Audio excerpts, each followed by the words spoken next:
রাজধানীতে বেড়েছে মশার উপদ্রব, এতে অতিষ্ঠ নগরবাসী।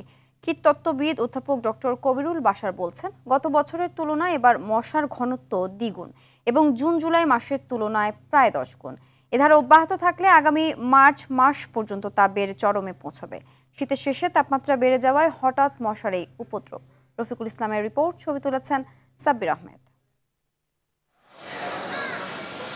এডিস মশার প্রজনন মৌসুম না হওয়ায় ডেঙ্গুর প্রকোপ কমলেও রাজধানীতে বেড়েছে কিউলেক্স মশা। মশার উপদ্রবে ভোগান্তি বেড়েছে রাজধানীবাসীর।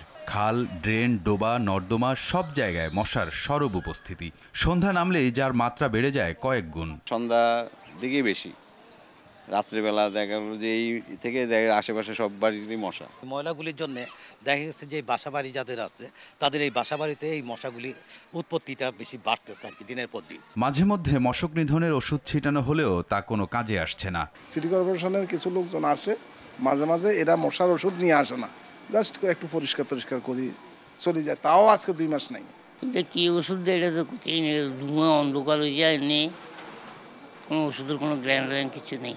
কীটতত্ত্ববিদ কবিরুল বাশার বলছেন, গত বছর জুলাই মাসে এক ডিবে যেখানে 15 থেকে 20টি মশার লার্ভা পাওয়া যেত, সেখানে এখন পাওয়া যাচ্ছে 200-রও বেশি। এই মুহূর্তে দেখা যাচ্ছে যে 1 ঘন্টায় একটা মানুষকে যদি কোথাও বসিয়ে রাখেন, বিশেষ করে আপনি এই জায়গায় বসিয়ে রাখেন, 3 শতাধিক মশা একটা মানুষকে কামড়াতে আসছে। আমি নিশ্চিত করে বলছি আগামী দিনগুলোতে মার্চ মাস পর্যন্ত খুব বেশি আকারে বাড়বে যদি আমরা এখনই পরিস্থিতিকে সামাল দিতে না পারি। মশার বংশবিস্তার বাড়ার পেছনে জলবায়ু পরিবর্তনের বিরূপ প্রভাবকেও দায়ী করছেন এই বিশেষজ্ঞ। শীতে যখন মশার ডিম পাড়ে, এই ডিমগুলো সুপ্ত অবস্থায় থেকে যায় প্রকৃতিতে। যখনই বসন্তের আগমনের সূচনা হয়, তখনই এক ব্যাচ ধরে সেই ডিমগুলো ফুটে লার্ভাতে রূপান্তরিত হয়, যে কারণে হঠাৎ এই মুহূর্তে মশার ঘনত্ব অনেক বেড়ে গেছে।